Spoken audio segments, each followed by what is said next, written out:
Kapwa-agresibo raw sa ring ang magkakatuos na sina Manny Pacquiao at Timothy Bradley. Kaya lalo raw magiging exciting ang nakatagda nilang sagupaan. Makitama po muna tayo kay Sports Saksi Chino Trinidad. Magkaiba ba ng kulay ng kanilang mga balat? Maraming pagkakapareho sina A-Division World Champion Manny Pacquiao at ang walang talong Junior Welterweight Champion na si Timothy Bradley. Pareho silang ma-action kung sumundok. Kaya nga pati ang mga naging bansag sa kanila, halos magkapareho. Kung si Pacquiao ay nakilalang Pacific Storm nung una siyang umasta dito sa Amerika, Desert Storm naman ang bansag kay Bradley. Dala na rin ang kanilang mga estilo na walang puknat sa pagpapakawala ng sundok sa ibabaw ng ring. Bradley has a style that really works well with Manny's style. Bradley's a very aggressive fighter. He's very fast, and he throws a lot of punches. Now, Manny is similar.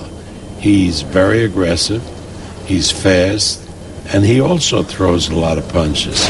So there won't be a lot of counterpunching. That makes a very, very exciting fight. Ang tunay na pagkakapareho ng dalawang world champions ay ang mga pinagdaanan nila sa parisukat na ring. Kung ano ang ipinagkaloob ng pagkakataon kay Manny noong siya ay nagsisimula pa lamang gumawa ng pangalan, ay siya rin pagkakataon na ngayon ay natanggap ni Timothy. Manny was in this position before, this position that I'm sitting in right here, and he passed that test.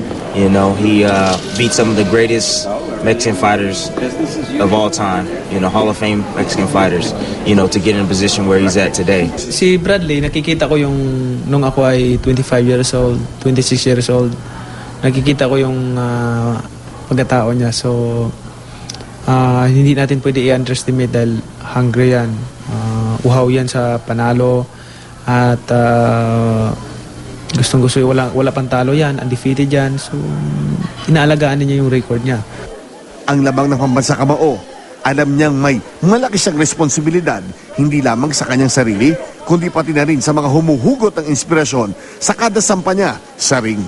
At ngayon pa lang ay mukhang naiintindihan na ng defending WBO welterweight champion ang mga pagkakamaling nagawa niya at ng kanyang conditioning team sa nakalipas niyang laban. Kailangan mag-insaya ako mabuti, mag-training na mabuti, focus at balik doon sa plyometrics na ginagawa namin na hindi namin ginawa last fight. Matapos ang press con para sa kanyang laban sa Hunyo, nagdesisyon si Manny at ang kanyang may bahay na si Jinky na kunin na ang pinakamaagang biyahe pa uwi ng Maynila sapagkat namimiss na daw nila ang kanilang mga anak. Mula sa New York, Chino Trinidad, nakatutok, 24 oras.